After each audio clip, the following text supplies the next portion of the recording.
Hello everybody, this is Digraj Singh Rajput. Welcome to Magnet Brains. इस video में हम क्या पढ़ने वाले हैं? इस वीडियो में हम पढ़ेंगे रिसोर्स प्लानिंग।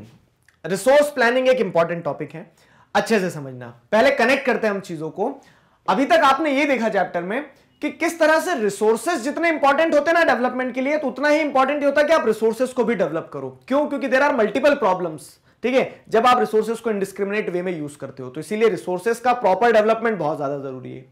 अब रिसोर्स का डेवलपमेंट करना है, उसके लिए एक प्लानिंग लगेगी। ठीक, तो इस टॉपिक को आप ऐसे समझो कि 2 मिनट के लिए रिसोर्स शब्द को भूल जाओ, सिर्फ प्लानिंग की अगर हम बात करते हैं। तो अब आपको पता है कि आपको अगर अगले दिन सुबह छुट्टी है, आपकी संडे है, ठीक है, उठ के अगर क्रिकेट खेलने भी जाना है अपने क्लासमेट्स के साथ में, तो भी प्लानिंग करना पड़ती है। तो यहां पे तो आप देख रहे हो कि एक देश है, देश के अंदर जितने रिसोर्सेज हैं, उन रिसोर्सेज को कैसे यूज करना है, कैसे उन्हें डेवलप करना है, उसकी बात हो रही है। तो एक प्रॉपर प्लानिंग तो लगेगी, ठीक है। तो उस सेंस में रिसोर्स प्लानिंग एक बहुत इंपॉर्टेंट चीज हो जाती है। रिसोर्स प्लानिंग एक बहुत इंपॉर्टेंट चीज हो जाती है। तो why do we need resource planning? इस चीज को ऐसे भी समझा जा सकता है, क्योंकि अब कंट्री देख रहे हो आप, इतनी डाइवर्स कंट्री है, कल्चरली और जियोग्राफिकली आप समझना चाह रहे हो वैसे समझ लो। उसी के साथ साथ में we are blessed that we are having multiple resources in our country, ठीक है। तरह तरह के मिनरल्स के बाद में अगर आप बात करोगे तो लैंडफॉर्म्स, आपने 9th में पढ़ के भी आए हो ना ये, कि फिजिकल फीचर्स जो है, फिजिकल डाइवर्सिटी कितनी ज्यादा है इंडिया में। तो इस सेंस में क्या है कि वो डाइवर्सिटी जो है, ठीक है, उसके चलते हमारे पास रिसोर्सेज तो बहुत सारे हैं, लेकिन वो क्या है, अनइवन और अनइक्वल वे में डिस्ट्रीब्यूटेड है, ठीक है। देखो, सवाल एक इंपॉर्टेंट आता है और उस इंपॉर्टेंट सवाल का जवाब भी बता रहा हूं मैं आपको कि रिसोर्स प्लानिंग की आखिर जरूरत क्यों पड़ती है। क्योंकि आपको पता है कि रिसोर्सेज जो है वो अनइवन तरह से और अनइक्वल तरह से डिस्ट्रीब्यूटेड है। तो unequal and uneven distribution of resources कैसे, तो इसे एक्सप्लेन करता हूं मैं कुछ एग्जांपल्स से। अब जैसे आप देखोगे राजस्थान है, ठीक है, तो राजस्थान में आप क्या देखते हैं, हम मतलब इस तरह से कुछ हम एक विजुअलाइज कर लेते हैं इमेज की। वहां पे क्या होगा, सब कुछ बंजर सा होगा, ठीक है, वहां पे पानी की कमी होगी, ठीक है, मटके लेके कोई जा रहा होगा, इस तरह की हम इमेज एक माइंड में बना लेते हैं जब राजस्थान की बात आती है। लेकिन राजस्थान में रिसोर्स क्या है, तो वहां पे विंड एनर्जी, सोलर एनर्जी तो भरपूर है, ठीक। अब वही चीज अगर आप बात करोगे कहीं पे जैसे अरुणाचल प्रदेश वगैरह में, तो वहां पे क्या है, वहां मिनरल्स नहीं होंगे, लेकिन वाटर रिसोर्सेज तो बहुत सारे हैं। अब आप वही चीज बात कर ले तो कहां पे, छत्तीसगढ़, झारखंड, मध्य प्रदेश के कुछ एरियाज में जहां पे मिनरल्स बहुत सारे हैं। अब हो सकता है वहां पे विंड एनर्जी, सोलर एनर्जी उतना ना हो सकता है वहां पे वाटर रिसोर्सेज इतना ना हो। तो क्या सीखा आपने? आप बोलोगे सर अलग अलग स्टेट्स के नाम सीख लिए, वो नहीं सीखना है, ठीक है। सीखना क्या है यहां पे कि रिसोर्सेज जो है वो अनइवनली डिस्ट्रीब्यूटेड है। मानते हो इस चीज को? अनइक्वली डिस्ट्रीब्यूटेड है कि एक रिसोर्स कहीं पे है, दूसरा रिसोर्स कहीं पे है। अब लेकिन ऐसा नहीं है कि सोलर एनर्जी की जरूरत सिर्फ राजस्थान के लोगों को है, ठीक है, मिनरल्स की जरूरत सिर्फ जहां पे मिनरल्स मिल रहे हैं वहीं है। अब अरुणाचल प्रदेश में वाटर रिसोर्सेज हैं बहुत सारे, ठीक, माउंटेन्स है, वहां पे आपको बहुत सारी नदियां मिल जाएगी, पोटेंशियल है कि वहां से आप इलेक्ट्रिसिटी जनरेट कर सकते हो, डैम बना के, ये सारी चीजें। लेकिन वहां पे मिनरल्स नहीं है, तो इंफ्रास्ट्रक्चर डेवलपमेंट नहीं है उतना, रोड्स नहीं है वहां पे, उतने दूसरे बिल्डिंग्स नहीं है, सारी चीजें नहीं है। तो सेंस में अनइवन डिस्ट्रीब्यूटेड है, अनइक्वली डिस्ट्रीब्यूटेड है रिसोर्सेज। और समस्या क्या है? समस्या है कि रिसोर्सेज का एक इवन डिस्ट्रीब्यूशन जरूरी है, क्योंकि हर रिसोर्स हर रीजन में जरूरत होती है, अवेलेबल नहीं होगा, लेकिन जरूरत जो है तो हर रीजन में होती है, ठीक है। तो therefore balanced resource planning at national, state, regional and local level is required. बोलो हाँ, यहां तक कहानी आपको समझ में आ गई है, ठीक है, कि यहां तक क्या आपको समझ में आया कि रिसोर्स प्लानिंग की आखिर जरूरत क्या है, why do we need resource planning, ये क्लियर हो गया। तो रिसोर्स प्लानिंग जो है आपको नेशनल, स्टेट, रीजनल लेवल पे बनाना होगी, इस तरह से प्लान बनाना होगा कि रिसोर्सेज हर जगह तक पहुंच सके और हर एरिया, हर रीजन जो है उन रिसोर्स का सही तरह से इस्तेमाल कर सके। ये क्लियर हुआ। अब बात करते हैं इंडिया की, कि इंडिया में सर क्या है, मतलब क्या पोजीशन है रिसोर्स प्लानिंग की, किस तरह से हम रिसोर्स प्लानिंग करते हैं। ये चीज आप वर्ल्ड वाइड भी अप्लाई कर सकते हो, लेकिन अब आपको क्योंकि हेडिंग स्पेसिफिकली दी गई है क्या, कि रिसोर्स प्लानिंग इन इंडिया, तो उस हिसाब से अगर देखें तो हम 3 स्टेप रिसोर्स प्लानिंग है इंडिया में, ठीक है। 3 स्टेप रिसोर्स प्लानिंग समझने के लिए, देखो आंसर तो आपको ये मिल जाएगा, आंसर बुक में भी मिल जाएंगे, पॉइंट सारी चीजें वहां पे है, लेकिन समझना ज्यादा जरूरी है ना। तो उस कंटेक्स्ट में आपको मैं एक ट्रिक बताता हूं, आप ऐसे ध्यान रखना।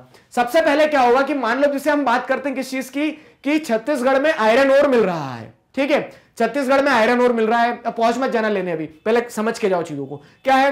तो अब छत्तीसगढ़ में आयरन ओर मिल रहा है, तो पहले आपको आइडेंटिफाई करना पड़ेगा कि है कहां रिसोर्स, आया ना समझ में, क्योंकि आप प्लानिंग कर रहे हो कि कैसे उस रिसोर्स को डेवलप किया जाए, कैसे उस रिसोर्स को प्रॉपरली हम क्या कर सकते हैं, यूज कर सकते हैं। तो सबसे पहला चीज जो होगी, सबसे पहली चीज होगी आइडेंटिफिकेशन। आया ना समझ में? तो आइडेंटिफिकेशन क्या हो जाती है, पहली स्टेप हो जाती है। आइडेंटिफिकेशन के बाद में क्या हो जाता है, प्लानिंग स्ट्रक्चर। प्लानिंग स्ट्रक्चर का मतलब क्या है कि आपने देख लिया, आइडेंटिफाई कर लिया छत्तीसगढ़ में क्या है, आयरन ओर है। अब आप क्या करो, प्लान करोगे कि कैसे आयरन ओर एक्सट्रैक्ट किया जाए छत्तीसगढ़ से, ठीक है?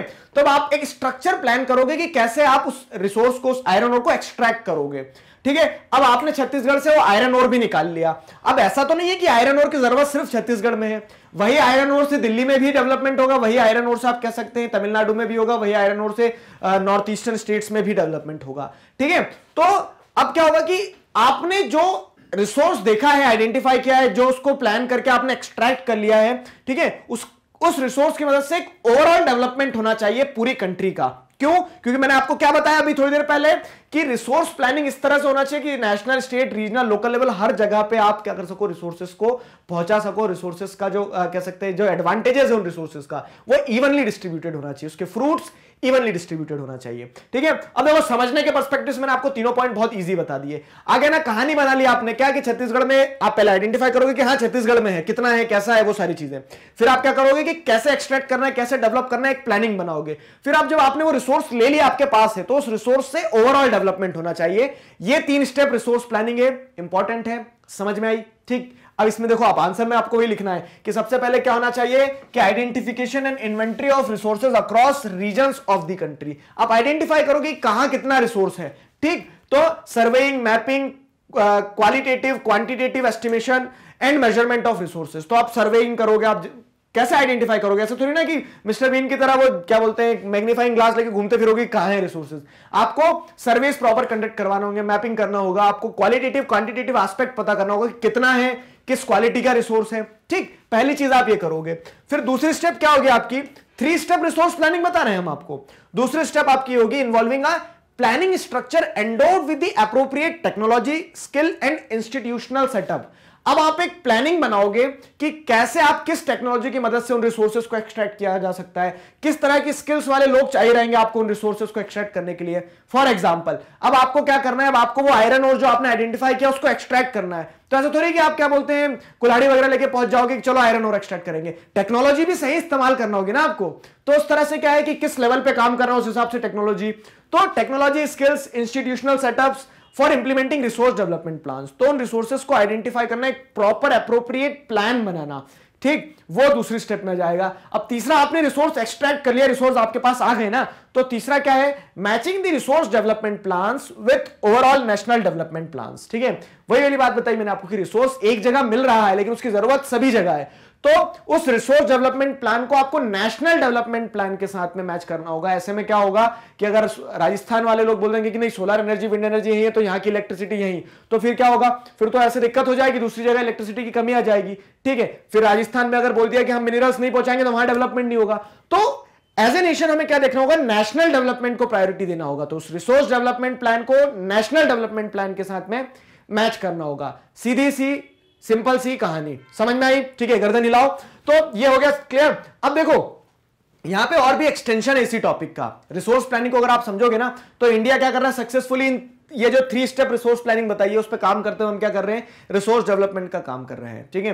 रिसोर्स डेवलपमेंट का काम कर रहे हैं। और जो रिसोर्सेज की अवेलेबिलिटी है ना, वो बहुत ज्यादा जरूरी है। Availability of resources is very essential, very necessary for the development, ठीक है? डेवलपमेंट अगर करना है तो रिसोर्सेज तो चाहिए रहेंगे। ये तो क्या है, ये वाली जो लाइन है ना कि resources are very essential for development, ये इस चैप्टर की जान है, ठीक? तो रिसोर्सेज बहुत ज्यादा जरूरी है डेवलपमेंट के लिए, लेकिन सिर्फ रिसोर्सेज होने से डेवलपमेंट नहीं होता है। बहुत अच्छा कंसेप्ट यहां पे समझना है आपको कि रिसोर्सेज के सिर्फ होने से डेवलपमेंट नहीं हो जाता है। कैसे, वो मैं समझाता हूं। देखो, but merely availability of resources in the absence of technology, ठीक है, इन the absence of technology and institutions में हिंडर डेवलपमेंट। एक्सप्लेन करते हैं। तो क्या हो रहा है कि जैसे मैंने आपको बताया क्या कि बहुत ज्यादा सोलर एनर्जी और विंड एनर्जी का पोटेंशियल है राजस्थान में, लेकिन आपके पास में सोलर प्लेट्स नहीं है, आपके पास में विंड मिल्स नहीं है। तो आप क्या उस रिसोर्स से एनर्जी ले पाएंगे? क्या उस रिसोर्स से डेवलपमेंट करवा पाएंगे? नहीं ना। तो उसी तरह से सिर्फ रिसोर्सेस का होना काफी नहीं होता है, उस रिसोर्सेस के साथ साथ में अप्रोप्रिएट इंस्टीट्यूशंस, अप्रोप्रिएट टेक्नोलॉजी होना चाहिए जो उस रिसोर्स को डेवलप कर सके, ठीक है? तो वो रिसोर्स प्लानिंग के अंडर में आ जाता है, ठीक? तो अगर आपको एक चीज बताए तो ऐसे इंस्टेंसेस हैं, ऐसे एग्जांपल्स हैं जहां पे क्या देखने को मिला कि कंट्रीज जो है, countries were rich in resources but economically backward. वहीं पर अगर आप देखोगे तो there were some countries who were not having enough resources, ठीक है, तो there were countries poor in resource base, ठीक, बट इकोनॉमिकली डेवलप्ड। कैसे? तो इसके एग्जांपल देखो। अब यहां पे आप अफ्रीका की अगर बात करते हो, ठीक है, तो अफ्रीका की अगर आप बात करते हो तो आप देखोगे कि अफ्रीकन रीजन में आपको सोना मिलेगा, आपको चांदी मिलेगा, आपको डायमंड मिलेंगे, दुनिया भर के पेट्रोलियम, तो पूरे अफ्रीका कॉन्टिनेंट में अधिकतर कंट्रीज में सारे रिसोर्सेज हैं। लेकिन क्या हुआ, इनिशियली उनके पास में टेक्नोलॉजी नहीं थी, यूरोपियंस पहुंच गए, टेक्नोलॉजी ले लेके अपने आप को सुपीरियर बनाया, वहां कॉलोनी बना के बैठ गए और वहां से पूरा रिसोर्सेज एक्सट्रैक्ट कर लिया। तो वहां पर डेवलपमेंट नहीं हो पाया, रिसोर्सेज थे लेकिन डेवलपमेंट नहीं हो पाया। क्यों? क्योंकि in the absence of technology and institutions they were not able to utilize those resources. Clear हुआ? अब यही चीज अगर आप देखते हो कहां पे, ऐसी कंट्री अब जैसे ब्रिटेन है, ब्रिटेन में क्या है, नमक का पानी पानी है, चारों तरफ से गिरा हुआ है, आइलैंड है, छोटा सा है, हमारे हरियाणा बराबर का, ठीक, लेकिन फिर भी क्या है, ऐसा कहा जाता था कि ब्रिटिश साम्राज्य का सूर्य का भी अस्त नहीं होता है। क्यों? हेलोजन लगा के रखे थे? नहीं, वो कारण उसके पीछे सिंपल सा ये है कि वो रिसोर्स बेस नहीं था उनके पास में, दे वर पुअर इन रिसोर्सेस, ठीक है, बट हम क्या कहेंगे कि इकोनॉमिकली डेवलप्ड थे, उनके पास टेक्नोलॉजी थी, तो उन्होंने साम्राज्य खड़ा कर लिया अपना। तो इस सेंस में आपको ये चीज समझना होगा कि availability of resources is very essential for development, लेकिन रिसोर्सेज के साथ साथ में अप्रोप्रिएट टेक्नोलॉजी होना बहुत ज्यादा जरूरी है। इंडिया के केस में भी वही हुआ। इंडिपेंडेंस मिलने से पहले तक क्या था, जो देश आज है वही था ना, और उस समय तो और ज्यादा रिसोर्सेज होंगे, सोने की चिड़िया थे, हम उड़ा ले गए सोने की चिड़िया। कौन? ब्रिटिश। क्यों? क्योंकि हमारे पास में रिसोर्स बेस तो था लेकिन अप्रोप्रिएट टेक्नोलॉजी नहीं थी, उसके चलते क्या हुआ, एक्सप्लॉयटेशन हुआ। क्लियर? तो उस केस में आपका रिसोर्स प्लानिंग बहुत इंपॉर्टेंट होता है कि आप सही तरीके से रिसोर्सेज को अगर प्लान करोगे तो आपको आगे मदद देते हैं। क्लियर हुआ? ठीक। अब यहीं पे आपको एक सेक्शन और है आपके इस टॉपिक में, कंजर्वेशन का, कि अब जब रिसोर्सेज इतने इंपॉर्टेंट है, उनका डेवलपमेंट, उनकी प्लानिंग बहुत ज्यादा जरूरी है। ये आपने पढ़ लिया अभी तक के टॉपिक्स में, रिसोर्सेज का डेवलपमेंट, रिसोर्सेज की प्लानिंग बहुत ज्यादा इंपॉर्टेंट है। लेकिन आप उन्हें, मतलब अब जब बहुत ज्यादा इंपॉर्टेंट है, इस सेंस में रिसोर्सेज भी बहुत इंपॉर्टेंट है, रिसोर्सेज को कंजर्व कैसे करोगे, ठीक है, रिसोर्सेज को कंजर्व क्यों करना है, और तो कंजर्व क्यों करना है इसके आंसर भी आपको पहले ही मिल चुके हैं। क्योंकि आप क्या देख रहे हो कि रिसोर्सेज ऐसी चीज है ना कि लालच बुरी भला है, तो रिसोर्सेज का जिस ग्रीडी इंडिविजुअल को रिसोर्सेज के ऊपर हक जताने का मौका मिल जाता है, तो वो क्या करेगा, वो सारे रिसोर्सेज अपने पास रख लेगा। अब सोसाइटी डिवाइड हो जाएगी हैव्स और हैव नॉट्स में, ठीक है। सोसाइटी में रिच और पुअर ऐसे ही तो आते हैं कि कुछ लोग जो हैं, कुछ लोग क्या करते हैं, सारे रिसोर्सेज अपने पास रख लेते हैं, कुछ को नहीं मिलने देते हैं, और जो कुछ लोग हैं फिर वो एक्सप्लॉइट करते हैं, तो रिसोर्सेज तो एक दिन खत्म होना है। क्लियर? तो उस सेंस में महात्मा गांधी जो थे बड़े क्रिटिकल थे इस अप्रोच के टुवर्ड्स, जो कहते थे कि क्या कि खूब डेवलपमेंट हो, ठीक है, मास प्रोडक्शन हो, इन सारी चीजों को उन्होंने अपोज किया। उन्होंने बोला कि आपको रिसोर्सेज के साथ में एक बैलेंस बना के चलना होगा, ठीक। और ये उनका जो स्टेटमेंट है ये क्वेश्चन के फॉर्मेट में आ जाता है। अभी मैं आपको बताऊंगा कि किस किस तरह के क्वेश्चन इस टॉपिक से बनेंगे, समझ लो। तो क्या कहा जैसे महात्मा गांधी ने कि there is enough for everybody's need, ठीक है, but not for anybody's greed. एक इंडिविजुअल सिंगल इंसान की भी लालच को आप कभी भी सेटिस्फाई नहीं कर पाओगे, उसकी ग्रीड को कभी सेटिस्फाई नहीं कर पाओगे। लेकिन अगर नीड की बात करोगे तो मदर अर्थ के पास में इतना है कि हम सबकी जरूरतों को वो पूरा कर देगी, ठीक। तो उस सेंस में महात्मा गांधी ये स्टेटमेंट देते हैं, और वो इस स्टेटमेंट के थ्रू आपको ये क्वेश्चन ऐसे ही बनता है, ये स्टेटमेंट लिख देंगे, बोल देंगे एक्सप्लेन, डिफाइन, ठीक है। तो महात्मा गांधी क्या कहना चाहते हैं, वो यही कहना चाहते हैं कि हमारा रिसोर्स का जो कंजम्पशन है वो इंडिस्क्रिमिनेट नहीं होना चाहिए, हमारी अपनी नीड्स के हिसाब से होना चाहिए। वो ये कहते हैं कि मास प्रोडक्शन का जो कंसेप्ट है ना, कि आप बहुत ज्यादा मास प्रोडक्शन कर लो और इकोनॉमी ग्रो कर लेंगे, डेवलपमेंट होंगे, तो बोलते हैं ये कंसेप्ट को, this concept should be replaced by the production by masses, ठीक है। मास प्रोडक्शन ना हो, प्रोडक्शन बाय मासेस हो, मतलब लोग पार्टिसिपेट करें और रिसोर्सेज को डेवलप करें, ना कि रिसोर्सेज को कह सकते हैं कि इंडिस्क्रिमिनेट वे में एक्सप्लॉइट किया जाए। क्लियर हुआ? So this was the whole concept about resource planning. अब देखो एक क्वेश्चन तो आपका सीधा यहां से ये बनता है 3 नंबर में। 3 नंबर में आता है क्वेश्चन कि रिसोर्स प्लानिंग स्टेप क्या है, 3 स्टेप, मतलब रिसोर्स प्लानिंग इंडिया में कैसे की जाती है, ठीक है। 3 step resource planning in India क्या है वो आपको एक्सप्लेन करना होगा, ठीक है। फिर अगर एक्सटेंडेड वर्जन में देखेंगे तो why do we need resource planning, what resource planning is adopted in India, ठीक है। तो इस तरह से मिला के क्वेश्चन पूछ लेते हैं। अब देखो टॉपिक मैंने आपको समझा दिया, अब इसको जितने हिस्से में तोड़ा जा सकता है, जितने हिस्से में जोड़ा जा सकता है, सब तरह से क्वेश्चन आपके सामने प्रस्तुत कर दिए। अब आपने जब समझ ली सारी चीजें तो क्वेश्चन के आंसर भी आपसे बनना चाहिए। क्लियर हुआ? So this was all about resource planning. I hope you enjoyed it, सारी चीजें आपको समझ में आई है।